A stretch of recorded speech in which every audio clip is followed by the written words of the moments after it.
उत्पादित वस्तु है उसको माल नहीं कहा जाता। माल आप जानते हैं कि किसी दुकानदार से, किसी व्यापारी से सुनते होइएगा कि इतना का माल मंगाए हैं, इतना का माल बड़ा रह गया, इतना का माल बिका नहीं, खत्म हो गया, घाटा लग गया। तो माल जो चीज है इसको समझना है कि माल क्या। तो माल जब वही कुर्सी है जब आप बनाकर बाजार में ले जाते हैं, माने बिक्री के लिए ले जाते हैं, बेचने के लिए ले जाते हैं, तो वही कुर्सी उत्पादित वस्तु नहीं कहकर वह माल कहा, उसको माल कहा जाता है क्योंकि बिक्री के लिए। उसी तरह कोई खेत में अपने सब्जी उगाए अपने उपभोग के लिए, तो वह उत्पादित वस्तु है, उपयोग करे। लेकिन जब वही बैगन या अन्य सब्जी उगाकर यहाँ बाजार में बिकने के लिए ले आए तो उसको माल कहते हैं। तो माल और वस्तु इसमें अंतर है, और इसको आगे जब हम लोग चर्चा करें इसके लिए इसको जान लेना जरूरी है कि माल क्या है, वस्तु। दूसरा है महत्वपूर्ण चीज मूल्य। मूल्य मूल्य जो है का श्रम से संबंध, जो भी जिस पूंजीवादी समाज में हम हैं उसमें श्रम का महत्व हर मजदूर साथी जानते हैं। मजदूर साथी से ज्यादा पूंजीपति जानता है कि इसके बिना कोई चीज उसको दौलत नहीं। तो मूल्य का संबंध श्रम से, श्रम के बिना मूल्य पैदा नहीं होता। और मूल्य तय कैसे होता है, इसका मूल्य अधिक है, इसका मूल्य कम है।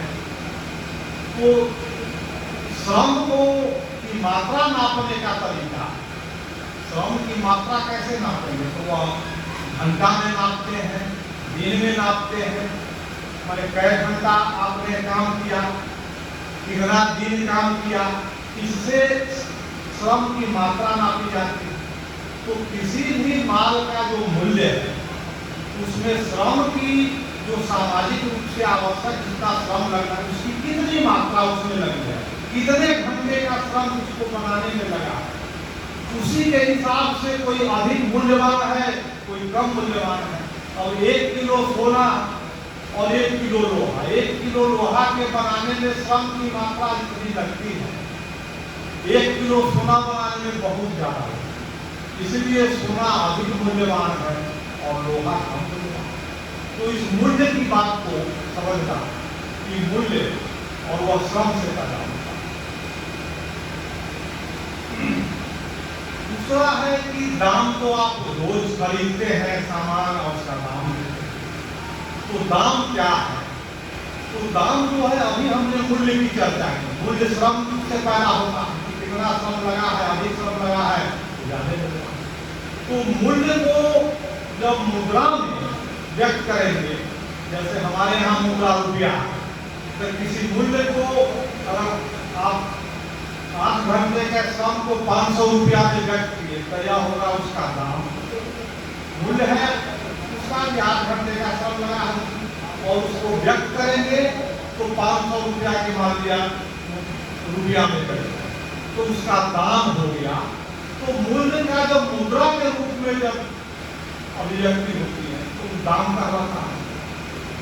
तो इस चीज को जो अभी हम बताए पहली बार में जितना समझ में आया, लेकिन माल, मूल्य, दाम जिससे आप बच्चे इसको थोड़ी समझ रहेगी तो आगे समझ रहेगी। और एक और धारणा लोगों में है कि भाई जो मुनाफा होता है वो माल का दाम बढ़ा देता है और तभी मुनाफा होता है, माने बिना दाम बढ़ाए मुनाफा नहीं। तो यह गलत धारणा है। जो नियम है, जिस पूंजीवादी अर्थव्यवस्था का जो नियम है उसमें जो है किसी भी माल को जो उसका मूल्य है, माने सामाजिक दृष्टि से श्रम की मात्रा कितनी लगी है उसी पर बेचने से मुनाफा होगा, उससे अधिक करने की जरूरत नहीं। वो उसी मूल्य पर बेचेगा और उसका मुद्रा रूप में जब दाम रखेगा तो उसको मुनाफा। इसका खंडन में दो बातें ध्यान में रखने की, अगर मूल्य से अधिक दाम पर बेचने से ही मुनाफा होगा, तब जैसे मैं बेचने वाला हूं तो उसमें बढ़ा दिया दाम, तो जब मैं फिर कोई खरीदने के लिए जाऊंगा तो उसका भी वह बढ़ा देगा, तो घट बढ़ के तो बराबर हो गया, तो मुनाफा हुआ नहीं होगा। या फिर हम बेचने ही वाले हैं, आप खरीदने वाले हैं, तो हम अगर दाम बढ़ा दें तो आपके पास पैसा भी हमको देना पड़ेगा उतना ज्यादा, तब तक खरीदिएगा, तो फिर जब पैसे दे दे उतना तो फिर मुनाफा नहीं। इसलिए इस रहस्य को इतना अभी यही समझिए कि गलत धारणा है कि मूल्य से अधिक दाम पर बेचकर मुनाफा होगा। हर माल को उसी मूल्य पर बेचा जाता है और उसी में मुनाफा। अब हम मुख्य विषय पर आते हैं। विषय बहुत लंबा है, लेकिन चाहते हैं बहुत संक्षेप में इसको रखें। तो मजदूरी, जो हम लोग मजदूरी दाम और मुनाफा जो हमारा विषय है, तो जब अभी जो है व्यवहार में आप देखते हैं कोई मजदूर फैक्ट्री में काम करता है या फिर निर्माण मजदूरी है, कोई मालिक किसी को ले गया काम कराने, तो 8 घंटा के लिए मान लिया काम कराने ले गया और तय किया कि 8 घंटा काम करोगे 500 रुपया हम दे देंगे। तो जब काम समाप्त हो गया और उसको 500 रुपया मजदूर को मिल गया, तो वह यह समझता है कि जितना मैंने श्रम किया 8 घंटा में, श्रम का मूल्य मुझे मिला। मैंने 500 से कम देगा तभी कहेगा कि पैसा काट दिया, 500 पर तय हुआ था 450 ही दिया, मैंने कम किया। ऐसे वह समझेगा कि मैंने जितना 8 घंटे का श्रम किया उतना 8 घंटा का वो पैसा जो है 500 रुपया में तय हुआ दे दिया। और यह सोचिए कि अगर मालिक कोई ले गया है 8 घंटा काम करा, 8 घंटा का मूल्य 500 रुपया है, तो ले क्यों जाएगा, उसको फायदा क्या? जब 8 घंटा का मूल्य 500 है, 500 आपको दे दिया, तो उसको आपको ले ही क्यों जाएगा, उसको मुनाफा कहाँ है? तो इसलिए यह गलत धारणा है। यह लगता है कि हमारा जो श्रम का मूल्य मिल गया, लेकिन यह है, यह भ्रम है। और इसमें आप इतिहास में थोड़ा जाइए, जैसे दास प्रथा, जिसमें दास थे और दास का मालिक का व्यवस्था, तो उसमें दास का मालिक हुआ करता था, एक मालिक के पास हजारों सैकड़ों दास हैं और उससे काम कराता था, तो ऐसा लगता कि जैसे फोकट में काम करा रहा, उसका दास है तो बिना मन मुफ्त में काम करा रहा, यह लगता है। जबकि उसकी जरूरत है मालिक की कि यह दास जिंदा रहे तब न काम करेगा, इसको मरे नहीं, मर जाएगा तो फिर संपत्ति ही खत्म हो जाएगी। दास जिंदा रहे और इसके रोज मैं काम कराऊं, तो जिंदा रहने के लिए उसको भोजन पानी जो भी आवश्यक वस्तु की जरूरत है मुहैया कराया, लेकिन ऊपर से लगता है कि फ्री में काम कराए। दूसरी बात, जब सामंतवादी व्यवस्था आई, यानी भूदास किसान की जो व्यवस्था है, जिसमें आपको सामंत या तो किसान को जमीन दिए है या किसी किसान को मान लिया कुछ सलाह के लिए भी जमीन मिल जाए, तो भी किसान को अपने खेत में सामंत द्वारा दिए हुए खेत में 3 दिन काम करना था और 3 दिन सामंत के लिए काम करना उसके खेत पर। तो यहाँ पर स्पष्ट दिखाई पड़ता था कि बेगार खटवा दिया, इसका तो पैसा दिया नहीं, 3 दिन मुफ्त में काम करवा दिया। लेकिन आज की पूंजीवादी व्यवस्था में यह रहस्य पर्दा पड़ जाता है कि गए थे 8 घंटा काम किए, 500 दे दिया, सारा चीज दे दिया। तो यह सब यही चीज समझना कि वह मजदूरी जो है 500 वह है। असल में मालिक ने जो मजदूर को दिया वह श्रम शक्ति का मूल्य दिया। अब श्रम शक्ति और श्रम शक्ति वह जैसे 8 घंटे के लिए आपसे खरीदा, चलो 8 घंटा मेरे यहाँ काम करना, आप राजमिस्त्री हो कि प्लम्बर हो कि बिजली कोई भी चीज 8 घंटा मेरे लिए काम करना या फैक्ट्री मालिक, तो आपको वो ले गया। और आप जब 4 घंटा काम करते हैं तो आपको रोज जिंदा रहने के लिए या बच्चा का पालन पोषण करने में जो खर्च होता है या फिर कुछ काम सीखने में जो भी है, माने आपको जिंदा रहने के लिए जो जीवन साधक वस्तु चाहिए, खाद्य पदार्थ से लेकर अन्य चीज, उसका जो मूल्य है माने उसमें श्रम की जो जितनी मात्रा लगी है और उसका जो मुद्रा में दाम, तो जब वह 4 घंटा काम करता है मजदूर, तो वह 500 रुपया दाम के बराबर मूल्य पैदा कर देता है। माने जितना उसको जिंदा रहने के लिए सामान सब खरीदने में पैसा लगा होना है, अब तो 500 में ही तय हुआ था, 500 तो 4 घंटा में ही पैदा कर दिया। और जो 4 घंटा मजदूर काम कर रहा है, तो 4 घंटा की बात हुई, 8 घंटा कि 4 घंटा जो पूरा मजदूर काम करता है वह पूरी तरह मालिक के जेब में जा, जो भी वह पैदा किया, कोई भी सामान पैदा किया, माल पैदा किया, तो 4 घंटा के बाद जो भी माल पैदा है वह मालिक का है, उसको बेचता है, वही उसका ना। तो एक चीज जो सबसे समझने की बात है कि मजदूर ने क्या बेचा, मजदूर ने अपना श्रम शक्ति बेचा, जो कार्य करने का उसका है। और श्रम शक्ति में हम जानते हैं हाथ से काम करते हैं, और कुशल भी श्रम है तो उसमें भी कुछ दिमाग की जरूरत होती है। ज्यादा आप कुशल हैं, अति कुशल है तो उसमें ज्यादा दिमाग और सीखने की जरूरत होती है। लेकिन जो अगर आप मानिए अक्षर चाहिए तो वह जीवन साधक वस्तु जो हमको रोज जिंदा रहने के लिए चाहिए, उसी का वह काम। तो यह जो 4 घंटा है जो मालिक के लिए काम किया गया, यही मुनाफा। तो इसलिए इस व्यवस्था में जो रहस्य है कि हमको मिल गया, नहीं मिला। अगर आपको मिलता तो पूंजीपति की दौलत नहीं बढ़ती रहती, मुनाफा उसकी नहीं। तो यह एक महत्वपूर्ण चीज है समझने। और जो है जैसे जो मुनाफा जो हुआ, इस मुनाफे का बंटवारा होता है। और किस किस में बंटवारा होता है, तो मान लिया फैक्ट्री किसी जमीन पर है, उसका मालिक दूसरा जमीन मालिक, तो भूस्वामी को पैसा देगा, जो मुनाफा कमाया उसका एक हिस्सा स्वामी को मिलेगा। अगर बैंक से ऋण लिया है, ऋण कोई पूंजीपति ऋण दिया है, बैंक के माध्यम से लिया है तो उसको भी हिस्सा देगा।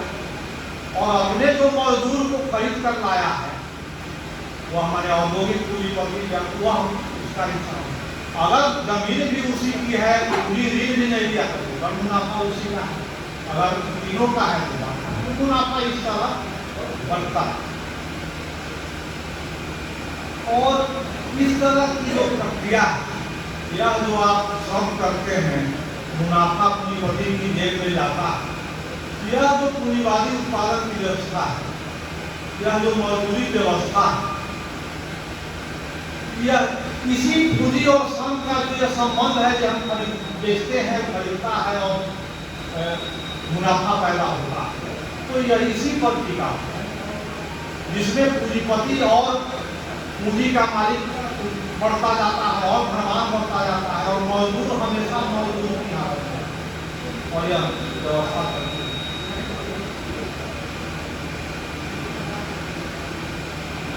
और जो है एक चीज समझिए, मुनाफा जो है, जैसे मुनाफा हमने कहा कि 500 रुपया उसको मुनाफा हुआ, 500 रुपया मजदूरी पर खर्च किया और 500 मुनाफा भी हुआ। तो जो 500 रुपया मुनाफा हुआ उस मुनाफे की रकम है, और जितना पैसा मजदूरी पर लगाया और जितना मुनाफा हुआ, इस दोनों का अनुपात किया जाए तो इसको मुनाफे की दर कहते हैं। 500 रुपया मजदूरी पर खर्च किया, 500 मुनाफा हो गया, तो मुनाफे की दर कहा जाएगा 100% मुनाफा इसको हो रहा। और यह जो नापने का तरीका है कि कितना मुनाफा किया और कितना मजदूरी पर खर्च किया, इससे आपको पता चल जाता है कि मजदूर का शोषण कितना हो रहा है। शोषण नापने का यह जो तरीका है, इस तरीके से पता चलता है। लेकिन आमतौर पर इस व्यवस्था में जो मुनाफे की दर बताया जाता है वह क्या है कि कुल पूंजी, जैसे 2000 मशीन पर, कच्चा सामग्री पर है और 500 मजदूरी पर और 500 मुनाफा हुआ, तो इस हिसाब से वह कहेगा कि हमको जो है मुनाफा हुआ है 20% कुल पूंजी पर होगा। लेकिन शोषण की मात्रा अगर हमको देखनी है कि कितना लगाया और हमसे कितना ले लिया, तो वह वही कितना आपने उसके लिए काम किया, माने कितना घंटे का श्रम उसके लिए किया जिससे उसने कोई भुगतान आपको नहीं किया, और कितना श्रम अपने लिए किया, माने अपने लिए मूल्य पैदा किया जिसको मजदूरी के रूप में आपको दिया। इसका अनुवाद से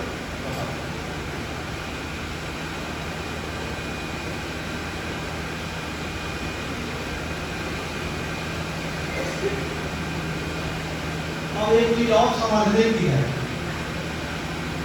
पूरे मजदूर वर्ग कि अगर उसकी मजदूरी में आम बढ़ती हो जाएगी, पूरे मजदूर वर्ग का की मजदूरी बढ़ जाए, तो इसका परिणाम क्या है? इसका परिणाम हुआ कि पूंजीपति वर्ग के जो मुनाफे की आम दर है गिर जाए। अगर मजदूरी बढ़ जाए मजदूर वर्ग का, तो पूंजीपति वर्ग के मुनाफे की दर गिर जाए। लेकिन इससे जो है जो भी माल है उसके दाम पर कोई असर नहीं हो। लेकिन हम जो सुनते हैं, आप जो प्रचारित पूंजीपति वर्ग के विचारकों द्वारा, शास्त्रियों द्वारा जो आप सुनते हैं, वह क्या सुनते हैं कि मजदूरी बढ़ जाएगी तो चीज का, माल सब का दाम बढ़ जाएगा, महंगा हो जाएगा। तो यह बात शासक वर्ग के द्वारा झूठ फैलाया गया है। इससे माल के दाम पर कोई असर नहीं पड़ता। मजदूरी बढ़ेगी तो उसका मुनाफा जो पहले से है वो कम होगा और कुछ नहीं। इसीलिए वह इसका विरोध करता है। मजदूरी बढ़ाने का हर बात का पूंजीपति वर्ग और मालिक विरोध करता है, क्योंकि उससे सीधा जुड़ा है, उसके मुनाफा कम हो। और हमको सिखाता है कि भाई मत बढ़ाइए, माल का दाम सब महंगा हो जाए। गलत बताता है।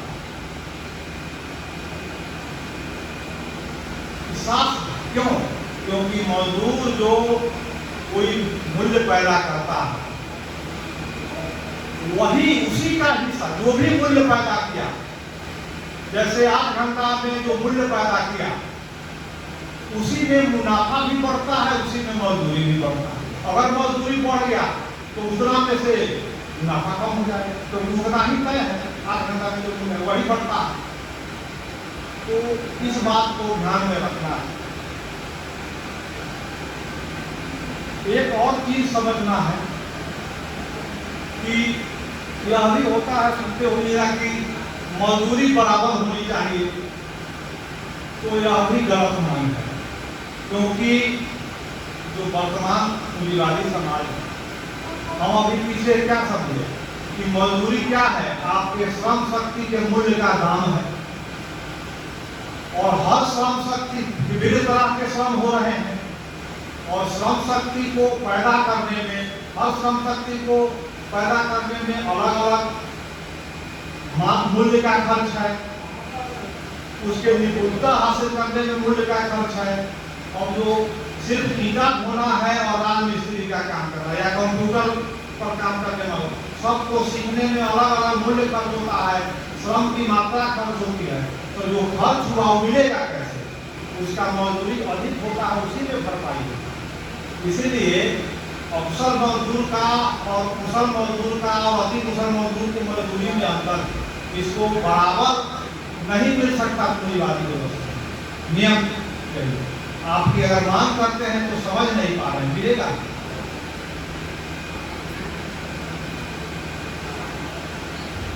अब जो है जैसे मुनाफा और मजदूरी की उस सीमा पर बात करते हैं कि मुनाफा कितना हो सकता है। और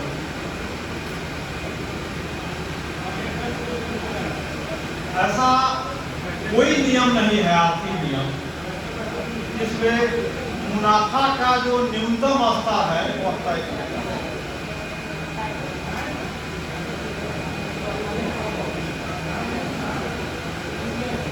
मुनाफे का अधिकतम स्तर मजदूरी के शारीरिक न्यूनतम स्तर और काम के दिन के जो छाती खा रहे हो बातों को सुनिए। माने समझिए, इसका मतलब यह हुआ मुनाफा अधिकतम कितना हो सकता, तो माने जितना में उसका शरीर किसी तरह जिंदा आ जाए, दूसरे दिन काम आपके लिए करने पहुंच जाए, यहाँ तक वह मालिक जो है पूंजीपति खींचता है। तो अधिकतम सीमा इससे नहीं, उसके बाद तो मजदूर मर ही जाएगा, इतना काम मिलेगा तो उसको जिंदा भी रहना, लेकिन अधिकतम तक उसका शरीर जहां तक जवाब पूरी तरह न दे वहां तक मालिक चाहता है, तो उसका अधिकतम स्तर मुनाफे का वहा जाता है। और काम के दिन का शारीरिक अधिकतम स्तर द्वारा, और दूसरी ओर शरीर के तो न्यूनतम स्तर पर जितना उसमें काम में खर्च किया जा सके उसका श्रम शक्ति का नाम है, और दूसरा काम के दिन को बढ़ा दिया जाए, कितना लंबा खींचा जाए ताकि अधिक श्रम की मात्रा उसको हड़प सके और मुनाफा यह है। लेकिन यही मुनाफे इस दो सीमा में चलता है और इसका पद सोपान क्रम है, और यह सब सारा चीज किस पर निर्भर करता है। यह पूंजी और श्रम के बीच जो संघर्ष है, पूंजीपति और मजदूर के बीच संघर्ष है, इस पर तय होगा कि उसको मुनाफा आप कितना उससे ले पाए अपने हिस्से में, वह आपसे कितना हिस्सा मिले। हमारा संघर्ष का आपका क्या है, और यही अनवरत संघर्ष होता है।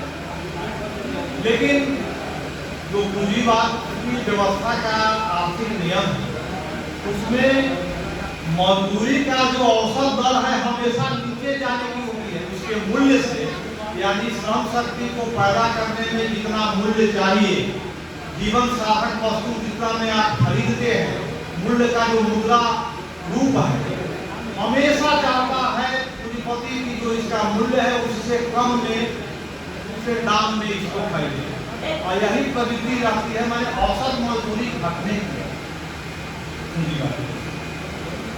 और ऐसी अवस्था में जब घटने की मजदूरी प्रवृत्ति है, मजदूर अगर संघर्ष मालिक से न करे तो उसकी स्थिति तो बिगड़ती जाएगी, हमेशा नीचे जाने की प्रवृत्ति है। अगर हम संघर्ष करेंगे तो उसको वहां तक लगाम लगा पाएंगे, रोक पाएंगे कि हमारी स्थिति पहले जैसा ही रहे, उससे और ज्यादा खराब न हो। इसीलिए यह जो पूंजी और श्रम के संघर्ष का नियम है, यह मजदूरों को हमेशा इस बात के लिए तैयार करता है कि आप संघर्ष के लिए कमर कसे रहिए, संघर्ष,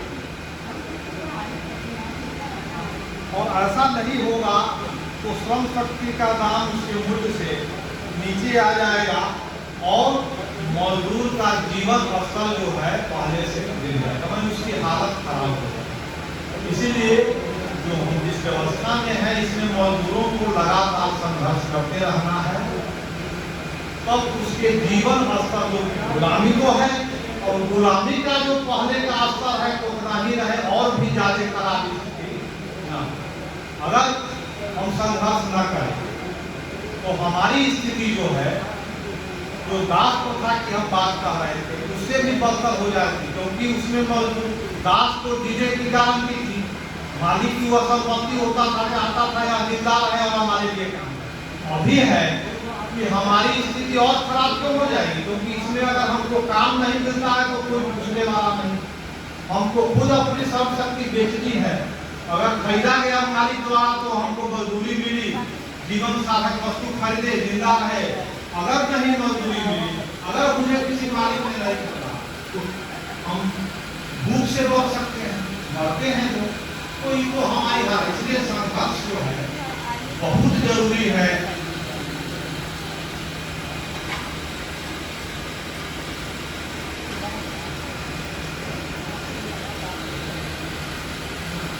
जो हमको संघर्ष की आवश्यकता है उसको थोड़ा 2-3 बिंदु में समझ लीजिए। ऐसा हो जाए कि संघर्ष करना क्यों जरूरी है, उसकी अवस्थाएं क्या है। यह नहीं कि हम बैठे हैं, मालिक हमारे लिए मजदूरी तय करेगा, देखता ही होगा, जो भाषण आकर देता रहता है, जो राजनीतिक नेता की अच्छा दिन आ जाएगा, आपका बेहतर गरीबी दूर कर देंगे, अगर इस भ्रम में रहे तो हमारी स्थिति और भी खराब होगी। अब ऐसा कर आप मानिए कि जो जमीन है उसकी उत्पादन क्षमता कम हो, जमीन है जिसमें अनाज बढ़ता है, अगर उसकी उत्पादन क्षमता कम हो तो पहले से उसका दाम जो है बढ़ जाएगा। अगर मजदूरी जो है, हम मान आपको बताया थे कि 4 घंटा में अपना मजदूर जो है अपने जीने लायक की मूल्य पैदा कर दे, और जो है खेत ही में उतना उपज नहीं रहा, तो जब अनाज खरीदने जाएगा वो महंगा। अब मान लीजिए कि 4 घंटे के बजाय अब उसको 5 घंटा काम करना पड़ रहा है, तब जो है जीवन साधन वस्तुमान मजदूरी के बराबर मूल्य ले रहा है। और 8 घंटा में 5 घंटा तो अपने मजदूरी में लग गया उसका मूल्य प्राप्त करने में, और वो 3 ही घंटा बचा मालिक के मुनाफे के लिए। पहले 4 घंटा के श्रम की प्रभाव जाता था, 3 ही घंटा हड़प पाएगा, तो उसका जो है मुनाफा क्या होगा, कम तो होगा। लेकिन यहाँ पर अब 5 घंटा इसको काम करना है,